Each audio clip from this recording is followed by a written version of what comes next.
Rock mechanics और mine support के chapter को हम पढ़ेंगे तो कुछ बेसिक टर्म्स का नॉलेज होना जरूरी है, अदरवाइज समझने में हमको बहुत दिक्कत होता है। प्रेशर और थ्योरी आप लोग को हम बताएंगे आगे चल के, तो फिर समझ ही नहीं आएगा क्या क्या बोल रहे हैं, कहाँ से बोल रहे हैं। ठीक है, सपोर्ट क्यों करते हैं बोलेंगे तो कुछ नहीं समझ आएगा। तो पहले तो रॉक्स जो है, कोल बेरिंग रॉक्स जो है, कोल सीम के ऊपर और नीचे जो हमको रॉक्स मिलता है वो रहता है लेमिनेटेड। कौन कौन सा रॉक्स होता है? सेल होता है, सैंडस्टोन होता है, क्ले होता है, यही ना होता है, जिसमें हम आपको कभी बाद में बताएंगे। मर्लोनाइट क्ले बहुत घातक होता है, जिसका हम चर्चा करेंगे कभी। देखिए इस टाइप के लेयर्ड फॉर्म में रहता है। ठीक है, जो भी कोल बेरिंग रॉक्स है वो लेयर्ड फॉर्म में होता है, सेडिमेंट्री रॉक्स होता है। तो उसको भी सेडिमेंट्री रॉक का भी जो लेयर्स है उनके बीच में कितना डिस्टेंस है उस आधार पर उसको तीन भाग में बोलते हैं। एक को बोलते हैं मेस्यू रॉक्स, ये सैंडस्टोन तो मेस्यू सैंडस्टोन बोल देंगे, बेडेड, ये इसको लेमिनेटेड भी बोलते हैं, और एक को बोलते हैं, इधर देखिएगा, फ्लेजी। ठीक है, तो हम सबसे पहले मेस्यू रॉक की बात करते हैं। एयर ब्लास्ट जो होता है अंडरग्राउंड कोल माइंस में, जब हम केविंग से हम डिपिंग करते हैं तो वहां पे एक बहुत बड़ा कारण होता है कि मेस्यू सैंडस्टोन आपके रूफ में है या सील है, तो वो कारण बनेगा एयर ब्लास्ट का। ठीक है, तो मेस्यू सैंडस्टोन है, तो मेस्यू सैंडस्टोन क्या होता है ये तो पहले पता होना चाहिए। तो कब मेस्यू सैंडस्टोन या मेस्यू रॉक्स बोलेंगे? बेडिंग प्लेन का जो डिस्टेंस है वो 1.2 मीटर से अधिक रहता है। अपार्ट डिस्टेंस को शो करता है, क्या लगेगा? APRT, अपार्ट डिस्टेंस को होता है। ये आपका प्लेन से ये लेयर फॉर्म में, तो यदि ये दो लेयर के बीच का डिस्टेंस यदि 1.2 मीटर से अधिक हो जाता है, मतलब लेयर है लेकिन बहुत मोटा लेयर है, यदि सिंपल सी भाषा बहुत मोटा लेयर है, तब बोल देंगे कि मेस्यू है। Bedding plane more than 1.2 metre apart, bedded और लेमिनेटेड। ठीक है, बेडेड या लेमिनेटेड या लेयर्ड कब बोलेंगे सैंडस्टोन को या सेल को? तब जब when bedding planes between 75 to 1.2 metre apart. यदि ये जो है जो आपको लेयर्स दिखाए, यदि इनके बीच का जो डिस्टेंस है वो 75 mm से 1.2 मीटर के बीच यदि है, तब उसको लेयर्ड या बेडेड या लेमिनेटेड बोलते हैं। ठीक है, और एक और टर्मिनोलॉजी यूज होता है फ्लेजी। ये फ्लेजी कब बोलेंगे? ये दो जो लेयर है इनके बीच का डिस्टेंस 75 mm से कम रहेगा। ठीक है, तब उसको बोलेंगे फ्लेजी। ये हुआ। अब बात आता है इमीडिएट रूप और इमीडिएट फ्लोर की। इमीडिएट रूप किसको बोलते हैं? हम जो सपोर्ट करते हैं, मान लो हम 100 मीटर नीचे वर्किंग कर रहे हैं तो हम 100 मीटर का सपोर्ट करते हैं? नहीं, हम सपोर्ट करते हैं सिर्फ इमीडिएट रूप का। 100 मीटर को हम सपोर्ट नहीं करते और ना ही वो हमको असर डालता है। हमारे लिए मैटर जो करता है, अंडरग्राउंड कोल माइनिंग हो चाहे अंडरग्राउंड मेटल माइनिंग हो, वो इमीडिएट रूप और इमीडिएट फ्लोर है। ठीक है, ये दो चीज मैटर करता है, इन पे ध्यान रखना है, ये हमारे लिए महत्वपूर्ण है। बाकी हाँ, इतना जरूर है कि जैसे जैसे डेप्थ बढ़ता जाएगा प्रेशर भी उतना ही बढ़ेगा। जो वर्टिकल प्रेशर आ रहा है वो बढ़ता चला जाएगा। एक जनरल कॉन्सेप्ट है, ये 100% प्रूव्ड नहीं है, 0.02 kg पर स्क्वायर मीटर का प्रेशर लगता है per metre depth from the surface. इसको भी याद रखिएगा, फ्रॉम द सरफेस।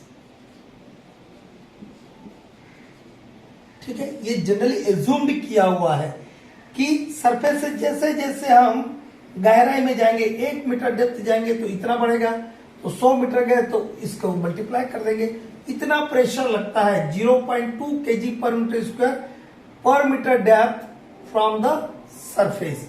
ठीक है, तो गहराई में जाएंगे तो इस तरह का प्रॉब्लम तो आएगा, लेकिन हम सपोर्ट किसका करते हैं? इमीडिएट रूप का।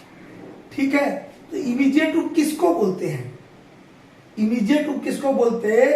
कोयला के सीम के ऊपर 6 मीटर तक का जो हाइट होगा रूप का, उसको इमीडिएट रूप बोलते हैं। और हम जो है मोटा मोटी हमारा जो बोल्ट रहता है 1.5 मीटर रहता है, तो हम कितना रूप को बांधते हैं? 1.5 मीटर। ठीक है, ये इमीडिएट रूप मोटा मोटी कोल सीम के ऊपर 6 मीटर रहता है। और जो हलचल होगा अंडरग्राउंड में, जो वर्किंग करते हैं, जो रूप में हलचल होगा, मूवमेंट होगा, वो इसमें होगा, इमीडिएट रूप में होगा, बाकी ऊपर के लेयर में नहीं होता है। ठीक है, यदि हम सेलो वर्किंग में काम नहीं कर रहे हैं तो। और आपका इमीडिएट फ्लूइड किसे बोला? ये कोल सीम है आपका, ये क्या है?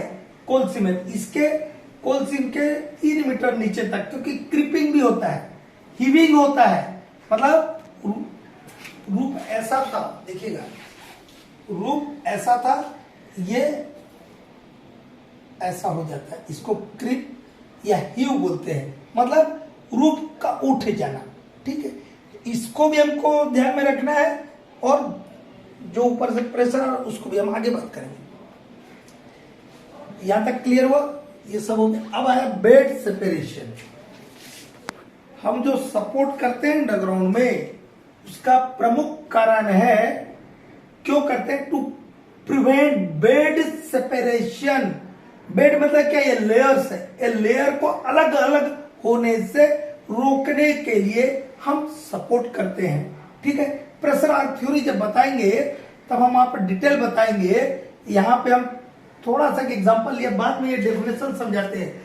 ये डेफिनेशन भी एग्जाम में लिखने के लिए आता है, और उसके अलावा as a mining student you must know what is bed separation and what is the importance of this terms for mining students and as a mining engineer. एक ये देखिए, ये क्या है? मेरा कोल सीम है, दिस इज माय कोल सीम। कोल सीम है, इसमें ये क्या बनाया?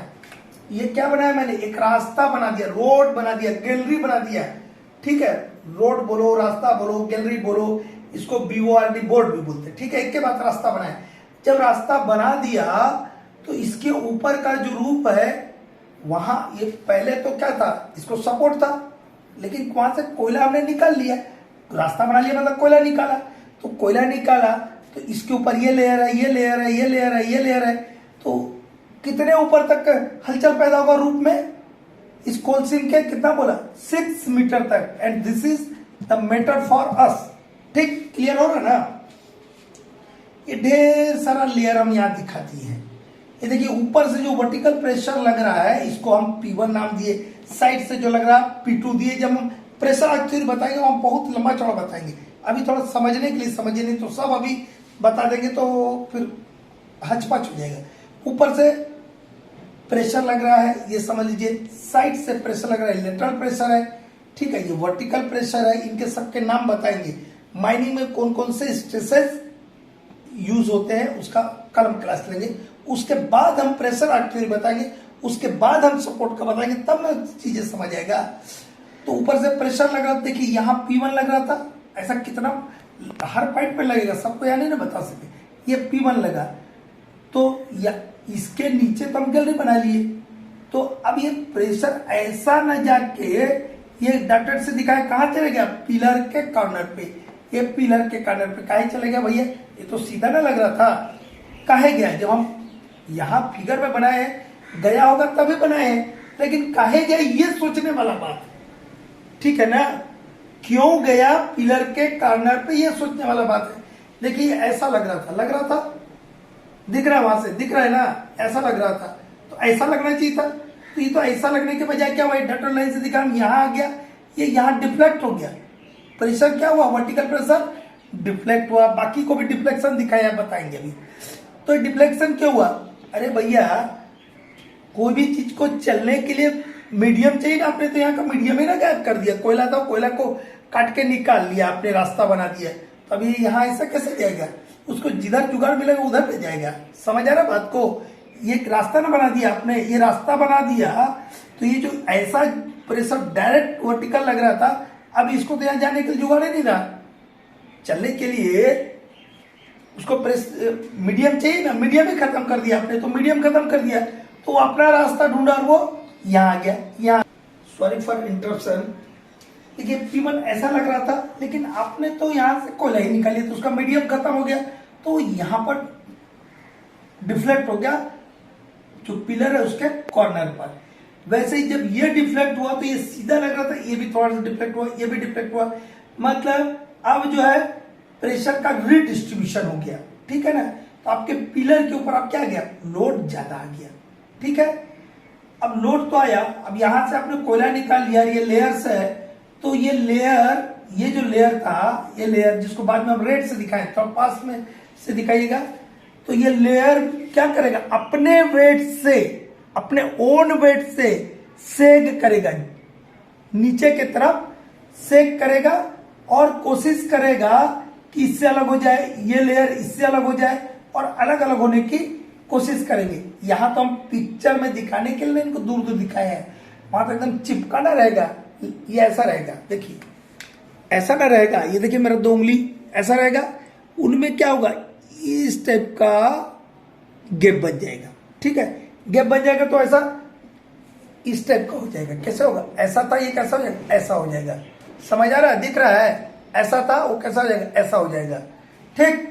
सेगिंग हो गया, अपने वेट से सेगिंग हो गया और उसकी प्रवृत्ति हो गई टेंड करेगा, मतलब प्रवृत्ति नेचर रहना, वो क्या करेगा कि वो एक दूसरे से अलग हो जाए, इसी फेनोमेना को बोलते हैं हम बेड सेपरेशन। क्या लिखा है देखिए यहाँ पे, एक बड़ा सिंपल भाषा में लिखा है, the rocks in the immediate roof bend, bend मतलब झुक जाना, bend downwards under their own wait. किसके कारण बेंड हो रहा, अपने ओन वेट के कारण झुक रहा है। एंड टेंड, ये वर्ड को याद रखिएगा, टेंड, इस टाइप की प्रवृत्ति रखना, ठीक है, उसको टेंड बोलते हैं अंग्रेजी में, tend to separate from one another. और ये जो एक लेयर है, ये लेयर है, ये एक दूसरे से अलग होने की क्या रखेगी, प्रवृत्ति रखेगी, और इस फिनोमिना को हम बेड सेपरेशन कहते हैं, ठीक है। यहां तक क्लियर हुआ, ये टर्मिनोलॉजी इमीडिएट रूप, और तो इमीडिएट रूप सोचेंगे कि सरफेस से लेके कोलसिम तक, नहीं, कोलसिम, ये कोलसिम का रूप हुआ, ये कोलसिम का ये रूप हुआ, इससे 6 मीटर ऊपर, और एक कोलसिम का फ्लोर है, इससे 3 मीटर नीचे जो रहेगा वो इमीडिएट फ्लोर। ये आपको याद रखना है। मेसिव सैंडस्टोन किसको बोलते हैं, ठीक है, बेडेड सैंडस्टोन किसको, या लेमिनेटेड सैंडस्टोन किसको बोलेंगे, ठीक है। ये वाला टर्मिनोलॉजी बहुत कम आता है, और ये कितना प्रेशर लगता है ये जनरली एज्यूम्ड है, but it is not 100% proved, ठीक है। इसको देखिएगा, इसी में हम अभी आप लोगों को बता रहे हैं सपोर्ट की क्यों जरूरत है, what is the necessity of support, थोड़ा सा रुकिएगा।